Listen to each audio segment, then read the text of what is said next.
Bayangkan dataran tinggi Jawa Barat tampak tak berbeda dari ribuan perbukitan lain di Nusantara. Namun siapa sangka, di balik tumpukan bebatuan kuno yang menutupi permukaannya, tersimpan sebuah misteri yang mampu mengguncang fondasi sejarah manusia itu sendiri. Secara geografis, ia berdiri kokoh di atas perbukitan setinggi sekitar 885 meter di atas permukaan laut, dengan hamparan hutan lebat di sekitarnya. Mereka menyebutnya sebagai peninggalan budaya megalitik, namun tidak melakukan penelitian lanjutan secara menyeluruh. Barulah pada dekade 1970-an, Balai Arkeologi Bandung mendata ulang situs ini dan mulai membuka akses bagi studi lebih serius. Beberapa pihak menuding data uji laboratorium telah dipilih-pilih supaya cocok dengan narasi bahwa Gunung Padang lebih tua dari yang sebenarnya. Ada pula yang menganggap penggunaan teknologi georadar dan tomografi salah diinterpretasikan sebagai struktur buatan.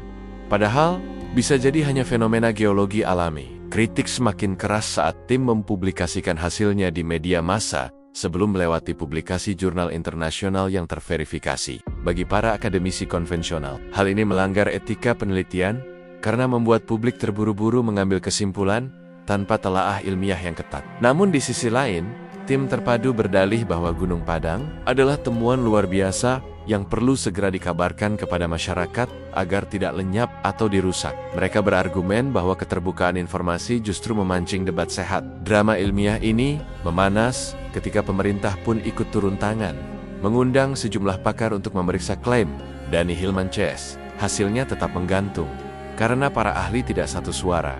Ada yang mendukung penelitian lanjutan, ada pula yang tegas menolak konsep Gunung Padang sebagai piramida Nusantara. Perseteruan ini mencerminkan konflik abadi dalam dunia arkeologi antara ide-ide baru yang berani menantang teori lama, melawan rasa hati-hati komunitas ilmiah yang tidak ingin tertipu oleh sensasi. Sayangnya, penelitian berjalan lambat karena keterbatasan anggaran dan perhatian publik yang masih minim.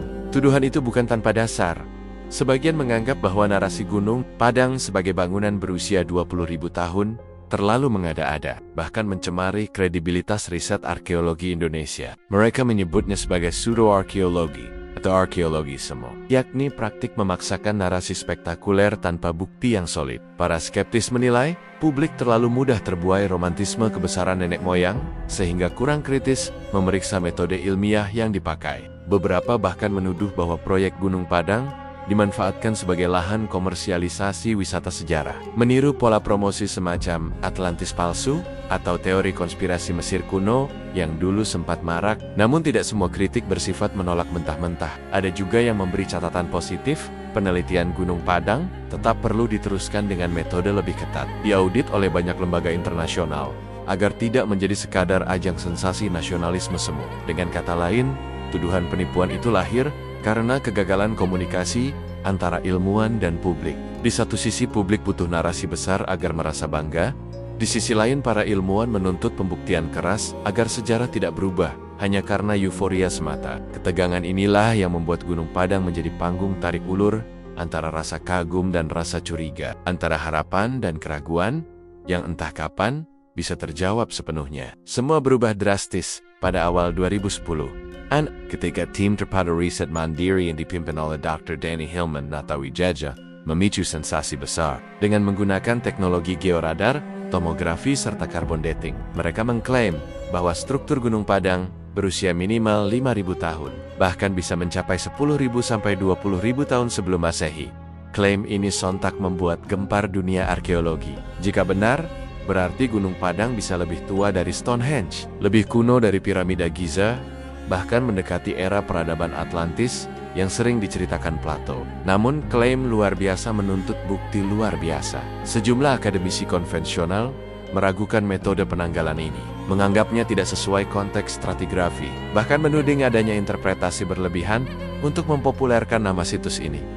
Perseteruan ilmiah pun dimulai, yang terus berlanjut hingga hari ini. Situs ini sejak lama dianggap sakral oleh warga lokal, bahkan menjadi bagian dari tradisi adat Sunda yang menaruh rasa hormat pada alam dan peninggalan leluhur. Bagaimana mungkin sebuah bangunan yang begitu besar, tertata rapi dengan susunan batu andesit berbentuk balok yang memerlukan teknik tinggi, dapat dibangun oleh manusia pada era ribuan tahun sebelum piramida Mesir berdiri? Klaim ini menantang logika sejarah konvensional yang selama ini meyakini bahwa manusia zaman prasejarah di Nusantara masih hidup sebagai pemburu pengumpul dan belum mengenal teknologi pembangunan monumen besar. Hasil uji karbon dating di beberapa sampel tanah di bawah struktur Gunung Padang memperlihatkan angka mencengangkan antara 9.000 hingga 20.000 tahun sebelum Masehi. Bagi pendukung teori ini, data tersebut adalah bukti kuat bahwa nenek moyang kita memiliki kecanggihan teknologi yang jauh lebih maju daripada yang diajarkan di sekolah-sekolah. Namun bagi kalangan arkeolog arus utama,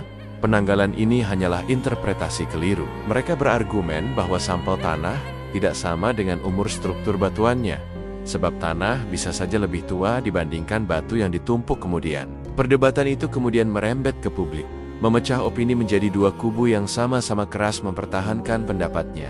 Yang satu bersikukuh bahwa di Indonesia telah ada peradaban maju sejak zaman es. Sedangkan yang lain menegaskan bahwa Gunung Padang hanyalah punden berundak biasa dari era megalitikum beberapa ribu tahun lalu. Benturan pandangan inilah yang menambah aura misteri Gunung Padang, sekaligus membuatnya jadi sorotan media, diskusi ilmiah, hingga bahan debat di warung kopi rakyat biasa. Struktur Gunung Padang terlihat mencolok.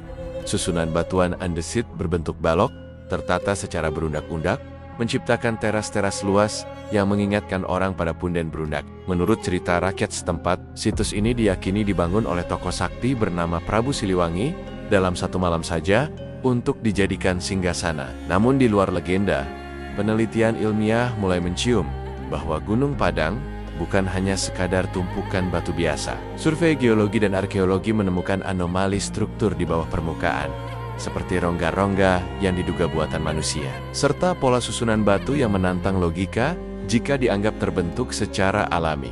Dengan area seluas sekitar 900 meter persegi dan tinggi keseluruhan 15 meter dari kaki ke puncak, Gunung Padang dinobatkan sebagai kompleks megalitik terbesar di Asia Tenggara, menyalip situs-situs lain seperti Machu Picchu di Peru atau piramida-piramida kecil di Meksiko. Ini membuat para peneliti mulai berani berspekulasi. Mungkinkah Gunung Padang adalah hasil teknologi maju yang kini hilang ditelan waktu? Gunung Padang, sebuah nama yang telah membelah opini para ahli, memicu perdebatan sengit di ruang akademik, sekaligus membangkitkan rasa kagum dan penasaran di hati rakyat biasa. Inilah situs megalitik terbesar di Asia Tenggara, yang konon usianya jauh melampaui piramida Mesir. Ada yang menyebutnya sebagai mahakarya peradaban leluhur Nusantara, sebuah karya tangan manusia yang luar biasa. Bahkan diyakini berasal dari zaman es ribuan tahun sebelum Masehi. Tetapi di sisi lain, tak sedikit pula pihak yang menuding bahwa semua ini hanyalah bualan tak berdasar, klaim sensasional untuk mengeruk popularitas atau pendanaan penelitian. Mereka menuduh adanya manipulasi data, penggiringan opini publik, bahkan semacam skenario penipuan sejarah. Pertanyaannya, siapa yang benar? Apakah Gunung Padang sungguh-sungguh sebuah keajaiban arkeologi yang terlupakan? Atau hanya dongeng modern yang dibungkus jargon ilmiah? Hari ini, kita akan menelusuri setiap lapisan bebatuan, menggali setiap bukti dan argumen, demi menjawab satu pertanyaan besar Gunung Padang. Penipuan sejarah atau keajaiban? Gunung Padang sendiri terletak di Desa Karyamukti, Kecamatan Campaka, Kabupaten Cianjur, Jawa Barat. Kisah ilmiah Gunung Padang dimulai pada tahun 1914 ketika peneliti Belanda pertama kali mencatat keberadaan batu-batu aneh di puncak bukit ini. Setelah penelitian tim terpadu yang dipimpin Dr. Danny Hillman mengguncang opini publik, klaim tentang usia Gunung Padang menjadi perdebatan sengit yang tak kunjung padam. Kontroversi Gunung Padang semakin tajam ketika muncul tuduhan bahwa penelitian tim terpadu tidak benar-benar objektif. Bahkan dianggap sengaja dibesar-besarkan demi mengejar ketenaran atau pendanaan proyek penelitian. Di tengah hiruk-pikuk popularitas Gunung Padang, muncul pula suara-suara sumbang yang menuduh semua ini hanyalah bentuk penipuan terencana. Di luar polemik penelitian ilmiah, Gunung Padang juga menyimpan nilai spiritual yang tidak ternilai bagi masyarakat sekitar. Bagi warga Sunda, situs ini bukan sekadar tumpukan batu kuno, melainkan tempat sakral yang diyakini menjadi pusat kekuatan gaib dan simbol kebesaran para leluhur. Sejak dulu, masyarakat sering menggelar ritual-ritual kecil, menabur bunga, berdoa, atau sekadar bersedekah di pelataran teras bebatuannya. Mereka percaya Gunung Padang adalah situs keramat yang harus dijaga kelestariannya, bukan hanya dari kerusakan fisik, tetapi juga dari kerusakan nilai spiritualnya. Legenda tentang Prabu Siliwangi yang membangun Gunung Padang dalam semalam masih terus diceritakan turun-temurun menjadi bagian dari jati diri budaya Sunda yang syarat rasa hormat kepada alam dan sejarah. Bahkan banyak peziarah yang datang bukan untuk meneliti umur batuan atau mencari bukti teknologi kuno, melainkan untuk memohon keselamatan, kesehatan, dan keberkahan. Dalam pandangan warga, perdebatan soal carbon dating atau georadar mungkin hanyalah hiruk-pikuk orang kota. Bagi mereka, Gunung Padang tetaplah tempat sakral, warisan leluhur yang harus dilestarikan tanpa syarat. Sudut pandang spiritual ini seringkali luput dari perdebatan akademis, padahal di dalamnya tersimpan nilai budaya luhur yang jauh lebih tua daripada sekadar label situs megalitik. Nilai ini jugalah yang membuat Gunung Padang hidup, bukan hanya sebagai objek penelitian, tetapi sebagai roh budaya yang terus berdetak di tengah perubahan zaman.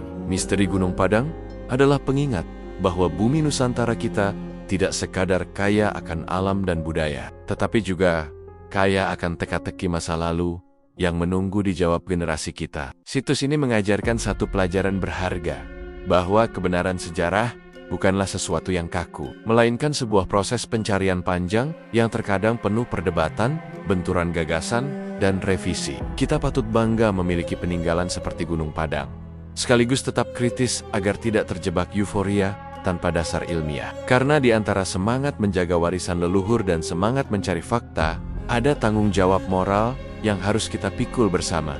Tidak menyesatkan publik, tetapi juga tidak mematikan rasa penasaran generasi mendatang. Jadi, mari kita tetap membuka pikiran, mengapresiasi penelitian-penelitian baru, dan mendorong kajian ilmiah agar makin transparan. Siapa tahu, kelak kita benar-benar bisa memastikan apakah Gunung Padang adalah bukti peradaban manusia tertua yang pernah ada, atau hanya salah satu dari sekian banyak legenda yang mewarnai sejarah panjang Indonesia. Dan bagi kamu yang menyukai pembahasan sejarah kontroversial seperti ini, jangan lupa untuk klik tombol subscribe, aktifkan lonceng notifikasi, dan bagikan video ini ke teman-temanmu agar mereka juga ikut berdiskusi. Bersama, kita bisa terus membongkar rahasia Nusantara dan membuka cakrawala berpikir, supaya generasi masa depan tidak lagi buta terhadap warisan sejarah kita sendiri. Sampai jumpa di video berikutnya, dan salam sejarah untuk semua.